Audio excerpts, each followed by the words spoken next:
Howdy YouTube. Been a little short break. Had to go to Adelaide to the skin cancer specialist up there with my wife. She had a routine check and I had a nasty little looking thing on my head that I got checked out, and when they looked at it they decided it was rather nasty looking as well.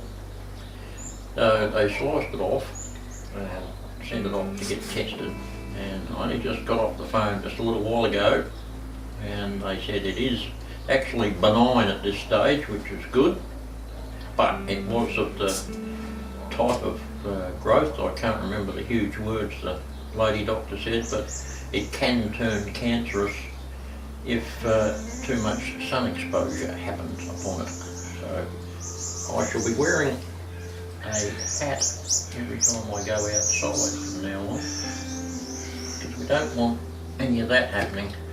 I've got too much model railroading to do than before I die of skin cancer. So back to model railroading, and I'm in thought process at the moment on what to do in this area here.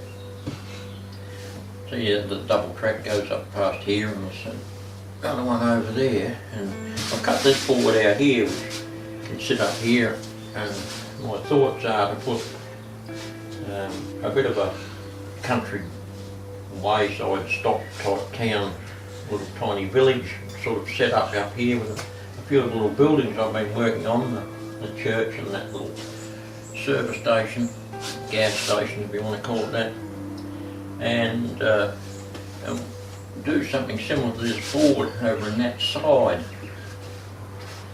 But I'm not entirely sure as to what to do with it.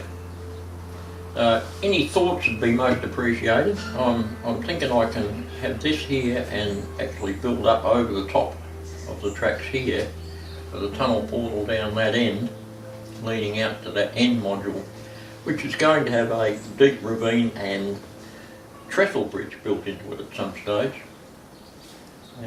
But at the moment we're trying to get a few thoughts happening on here and this section next to it. Along a similar ilk.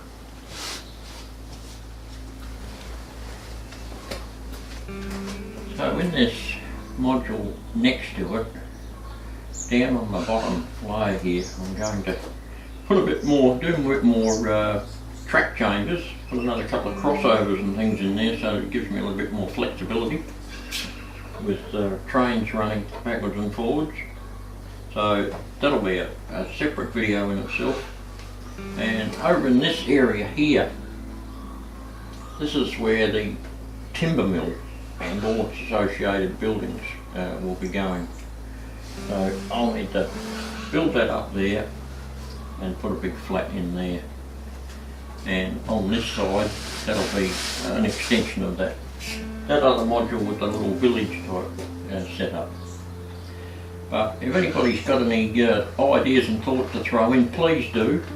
Because as the old saying, many hands make light work and many brains make good projects. And speaking of projects, you're probably wondering why I keep swapping from one to the other and not finishing things off. It's just how my brain works. I can go for a while on one thing and then I become a little bit stale with it. So I move on to something else while my brain processes what to do with that previous part of the project, and then I go back to it and finish more of it off. So it all works out good in the end. Everything gets done in the end. It just gets segmented, just the way I am, and it works for me. But anyway, that's this short little update video. It's more of a thought processing one. We'll see you shortly.